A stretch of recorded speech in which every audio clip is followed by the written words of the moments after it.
Hello everyone. In the last class, we have discussed that the flower is known as the main reproductive part of a plant. And in case of flower, the main parts which take part in the process of reproduction are androecium and gynoecium. These are the main reproductive parts because they help in the formation of the gametes. The androecium is also known as stamen, which produces the male gamete, whereas gynoecium is the unit of the gynoecium is known as pistil or carpel, and it helps in the formation of the female gamete. And all of you know the male gamete is known as microspore in case of plants, whereas the female gamete is known as megaspore. So before undergoing the process of gametogenesis and all, let's have an idea about the structure of stamen. So here we will discuss the diagram of the stamen and its parts. Each stamen consists of a bilobed structure. A lobed structure is there, and attached to it a stalk-like structure is there. This bilobed structure or this lobed structure is known as anther, whereas the stalk-like long structure is known as filament. The length of the filament may vary depending upon the different type of flowers. In some case, its length may be longer, or otherwise, in other case, its length may be shorter. Now, this stamen, or we can say the filamentous part of this stamen, is either attached to the thalamus region or it may be attached to the petal. The part of the filament that is in attachment with the thalamus, this is the thalamus. So the part of the filament which is attached to the thalamus or the petal, this part or this end of the filament is known as proximal end, whereas the part or the end of the filament that is attached with the anther is known as distal end. Proximal end means near, so it is present near to the thalamus, whereas the distal end means the part which is present away. So the part of the filament which is present away from the thalamus is known as the distal end. So these are the two parts of the filament. Now, the anther can be classified into two types. The anther may be monothecous or it may be dithecous. Thecous means it is taken from the term theca, and theca means lobe. So the anther which is having a single lobe is known as monothecous, which is the characteristic feature of the family Malvaceae. Whereas the most of the other family of the flowers or the plants, they consist of dithecous type of anther. In most of the plants, the type of the anther that is present, that is the dithecous. That's why generally we are drawing the dithecous type of the anther, or we can use the term bilobed anther. So it is the common type of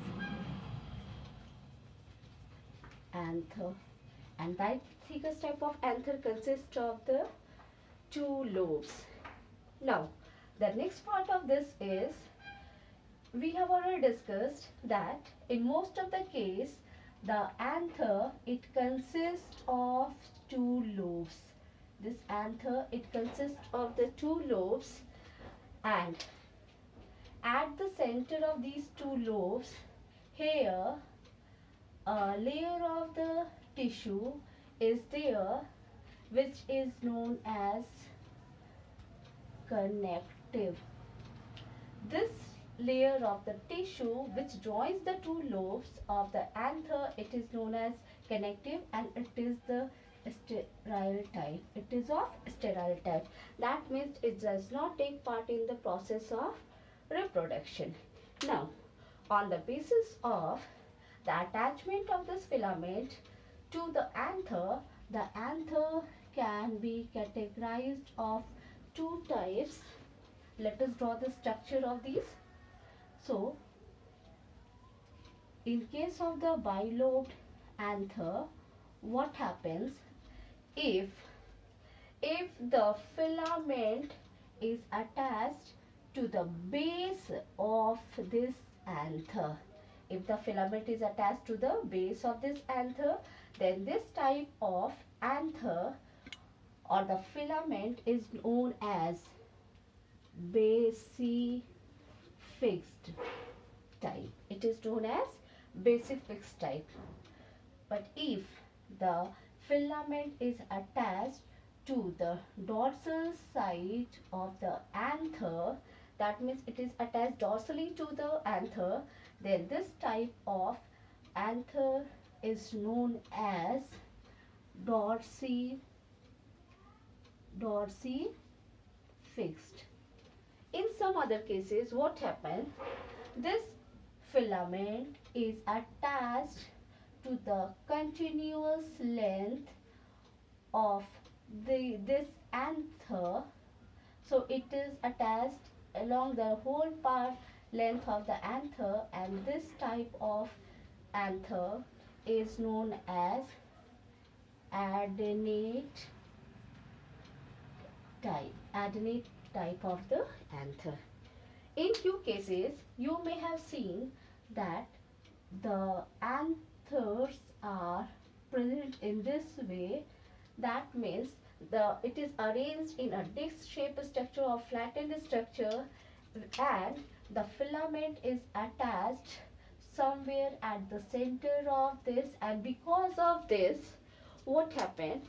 If this is the anther part, and if the filament gets attached here, because of it, the anther starts drizzling. So this type of anther is known as versatile type. It is known as the versatile type, and the versatile type of anther is the characteristic feature of the anemophilous flowers. Anemophilous flowers are those flowers which pollinate through the wind. So on the basis of the type of the attachment of the filament to the anther, the stamen, we can say, or it can be classified into four types: basifixed, filament attached to the base; dorsifixed, where the filament is attached to the dorsal part of the anther; adenate, where the filament is attached along the whole length of the anther; and versatile, where the simply we can say the anther start dazzling. So these are the four types of anthers. Now, if we cut a section of this anther, then the tears of the anther appears just like this. Now I am going to erase all these parts. When we have cut the transverse section of the anther, then it appears like this type of a structure.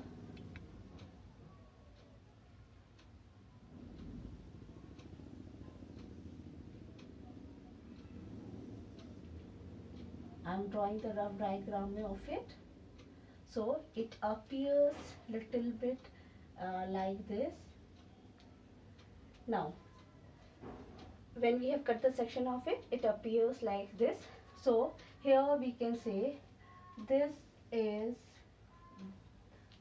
the first lobe of the anther, and this is the second lobe of the anther, and both the lobes contains two pollen sacs. Now, so this is the first lobe or the first theca,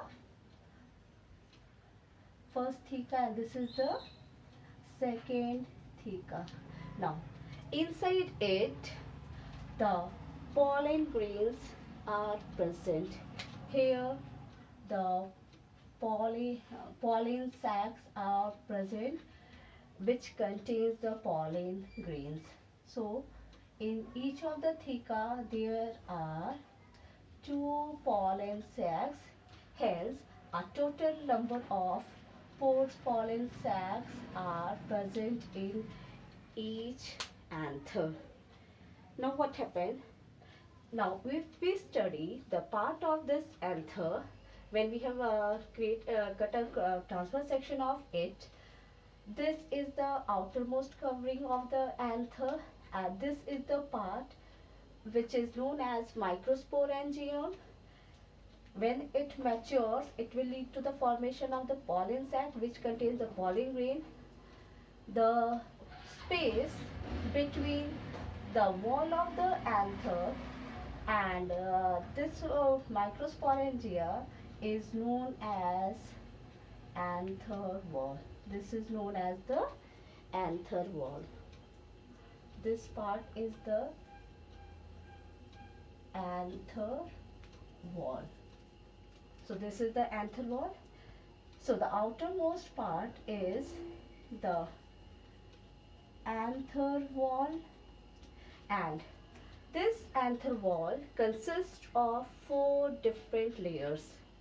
The first layer of it consists, the first layer, so now we will discuss the different layer. The first layer of it is known as epithelial cells or epithelial tissue or epithelial layer. So the epithelial, or we can say the epidermal layer. It may be known as it is called as epidermal layer.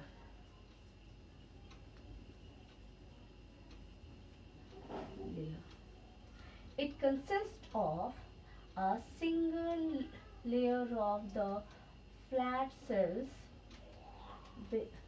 So it consists of a single layer of flat cells. It is single layered. Its function is to protect the anther or the pollen sac. Thus, second layer, which is present inside the epidermal layer, that consists of again a single layer of cells, but these cells are radially arranged and these are compactly arranged to each other. Let's draw the structure.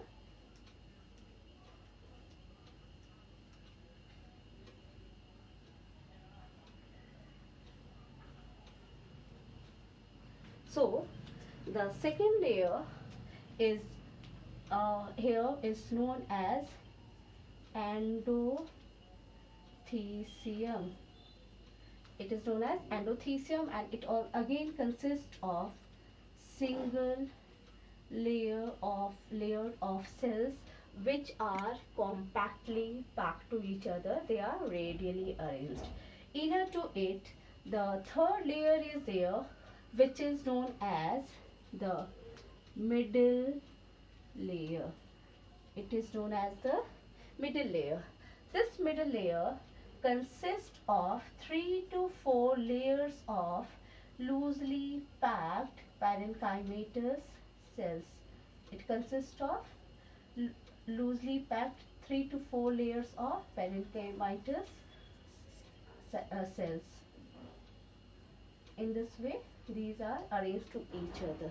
So the third layer is the middle layer, which consists of the parenchymatous cells, and it is 3 to 4 layered. All these three layers, the epidermal layer, the endothelial layer, as well as the middle layer, they plays very important role in providing protection to the pollen sac or the microsporangium. So their main role is to provide protection. They are responsible for providing protection. They are the protective tissue protection. So their role is to provide protection. Now, when this anther becomes mature, at the time what happened, these three layers, they becomes mature and they get converted into the fibrous structure, and because of this, because of presence of this fibrous structure, they become very hard and rigid. So when they becomes hard and rigid, now how the pollen grains will move out of it? For it, there is a part, this part, or we can say that this part, here there is not the formation of the fibrous layer or the tissue, and hence this is the point of dehiscence. That means when the pollen grains becomes mature, these layers, they are the harder ones, so they are not able to break, but this is the soft part of it. It is the delicate part where the fiber-like structure is not going to form. So this is the part which is going to be broken down, and from here the pollen grains may get dispersed. So this is the point of dehiscence. Now, inner to it, the fourth layer is present, and I'm going to draw this fourth layer with the help of this blue colored one. The fourth layer is known as tapetum. The fourth layer, it consists of a single layer of pyramid shaped cells. It consists of the pyramid shaped cells, which are again compactly packed from inside, and inside it the microsporangium or the pollen grain sac is there. So this is the tapetum. It is this tapetum, the speciality of this tapetum is it is having dense cytoplasm, as well as it is polynucleated. Now the question is how this tapetum is polynucleated, how it could be possible? It could be possible with the help of the process known as endomitosis, or simply we can say that here after the process of karyokinesis, the cytokinesis is not going to be taken place. So it will lead to the formation of the polynucleated stage. This tapetum, it plays very important role. So hence we will discuss the function of tapetum. This tapetum. So this tapetum is so important for this that the first important role played by this tapetum is, as it is the nutritive layer, so it provides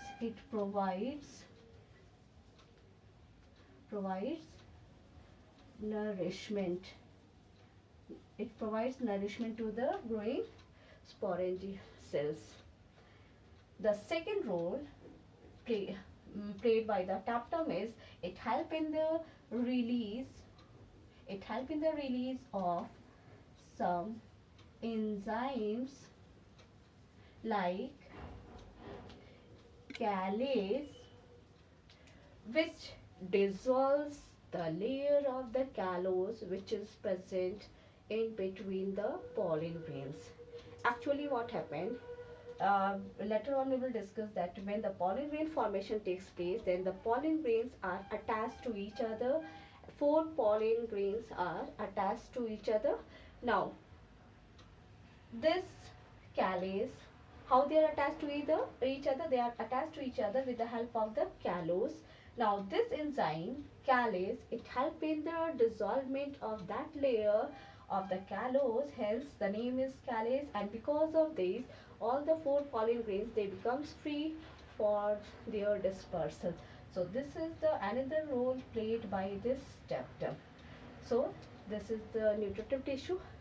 Later on, this chapter also help in the formation of some type of the bodies which further help in the formation of sporopollenin.